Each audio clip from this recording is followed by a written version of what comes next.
और आज 1,36,000 करोड़ रुपए किसानों के खाते में चला गया। ये है आज बदलती तस्वीर।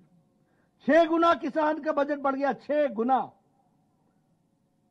किसान का बजट को बढ़ोतरी हुई है। कभी किसी ने किसान और कभी किसी ने एग्रीकल्चर मिनिस्ट्री के बारे में सोचा था?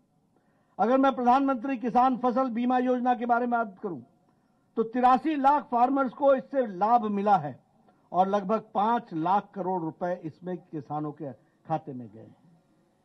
अगर मैं बात करूं ई नाम की, और जिसको कहते हैं नेशनल एग्रीकल्चरल मार्केट, तो इसमें भी लगभग 1000 ई मंडी में 2.5 लाख किसानों को इसका लाभ मिला है। और यहां गुजरात में भी 122 ई मंडी है जिसमें 9,400 ट्रेडर्स जो गुजरात के हैं वो उसमें इन्वॉल्व हैं। ये भी हमको ध्यान रखना, यानी हमने इसको इलेक्ट्रॉनिक कर दिया और नेशनल एग्रीकल्चरल मार्केट के माध्यम से किसान अपनी उपज को देश के किसी भी कोने में बेच सकता है। यह सुविधा किसानों को दी, ताकत दी तो आदरणीय प्रधानमंत्री मोदी जी ने दी है। यह भी हमको याद रखना। अगर हम बताएं किसान रेल स्कीम, इसके तहत कॉरिडोर बनाया गया ताकि पेरिशेबल गुड्स को बिना समय गंवाए हुए मार्केट तक पहुंचाया जा सके। इसके लिए भी काम किया गया और 50% फेट में सब्सिडी दी गई, वो भी हमको याद रखना है। प्रधानमंत्री सिंचाई योजना 90,000 करोड़ रुपए इसके लिए अलॉट किए गए। उसी तरीके से अगर हम एग्रीकल्चर बजट की बात करें तो मैंने कहा कि उस समय 2014 तक 1,40,000 करोड़ रुपए था। आज मोदी जी के टाइम पर 6 लाख करोड़ रुपए है, 6.1 लाख करोड़ रुपए हो गया। ये भी हमको याद रखना है। अब मैं गुजरात सरकार की भी बिना प्रशंसा किए, तारीफ किए मैं नहीं रह सकता। गुजरात सरकार ने भी जो हमारे इंटरेस्ट फ्री लोन्स हैं, गुजरात में 15 लाख किसानों को ये इंटरेस्ट फ्री लोन दिया गया है। ये भी याद रखना। उसी तरीके से 5,000 करोड़ रुपए की लागत का इसमें ये डिस्पर्स किया गया है। और अगर हम किसानों की बात करें तो 32,000 फार्मर्स हैं जिनको हमने ट्रैक्टर खरीदने में मदद दी है। और उसी तरीके से जो मॉडर्न टेक्नोलॉजी से इक्विप करने की बात आई है तो 1.5 लाख किसानों को इसमें आर्थिक रूप से सहायता दी गई है और 400 करोड़ रुपए गुजरात के किसानों पर खर्च हुआ है। ये भी याद रखिए। और आपको जानकर के खुशी होगी कि ये जो यूरिया है, ये जो लिक्विड नैनो यूरिया है, अब लिक्विड नैनो यूरिया बन रहा है। मुझे बताया गया है कि गांधीनगर में कलोल में इसकी फैक्ट्री लगी रही है और वहां पर वो world's largest liquid nano urea तैयार होगा। यानी जो आप बोरी में यूरिया ले जाते थे अब बोतल में ले जाएंगे और वह भी किसानों के लिए भरपूर होगा और पूरा काम करेगा। इस बात को हमको समझना होगा।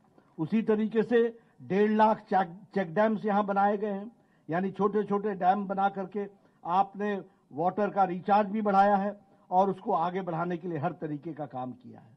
मित्रों, मैं यहां पर कोई राजनीति की बात नहीं करना चाहता हूं, लेकिन कुछ लोग हैं जो किसान के नाम पर राजनीति करते रहे और भारतीय जनता पार्टी मोदी जी के नेतृत्व में किसानों के दुख को समझकर उसके दर्द को हटाने का काम किया है। तो हमारी सरकार ने किया, मोदी जी की सरकार।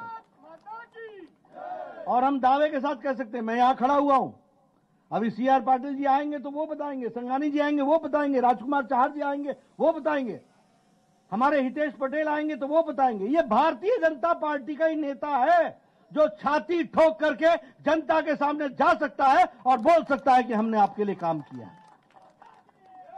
बाकी कोई नेता और कोई पार्टी ऐसी नहीं है। सिवाय लांछन लगाने के, आरोपित करने के, समाज को नीचे खींचने से, इसके सिवाय कोई भी और कोई काम नहीं कर रहा है। मैं इस समय किसी पर टिप्पणी करूं इसकी कोई आवश्यकता नहीं है। हम शुभ कार्य में निकले हैं, आप अच्छे तरीके से निकलो। ये ई स्कूटी लेकर के गांव गांव जाइए। किसान आपका साथी है। किसान जानता है, गुजरात की जनता जानती है कि कौन किसने गुजरात को आगे बढ़ाया है। गुजरात की जनता जानती है कि किसने गुजरात की तस्वीर बदली है। गुजरात की जनता जानती है कि देश में गुजरात को नंबर 1 पर खड़ा किसने किया है। इस बात को गुजरात की जनता जानती है।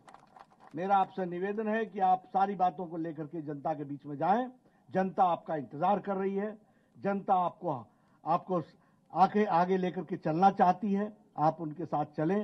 मैं इन्हीं शुभकामनाओं के साथ ई स्कूटी पर चलने वाले हमारे सभी नौजवानों को और नमो किसान पंचायत में आप सब लोग शिरकत करें, आगे बढ़े। इन्हीं शुभकामनाओं के साथ मैं अपनी बात को समाप्त करता हूं। आपको बहुत बहुत शुभकामनाएं। तो नमो किसान પંચાયતમાં જેપી નડ્ડાનું સંબોધન કે જેમાં તેમણે કહ્યું કે ગુજરાતમાં 15 લાખ ખેડૂતોને વ્યાજ મુક્ત લોન આપવામાં આવી છે। આ સાથે તેમણે પક્ષની જે વિચારધારા છે તે ખેડૂત સવાલ હોવાની ગણાવી છે।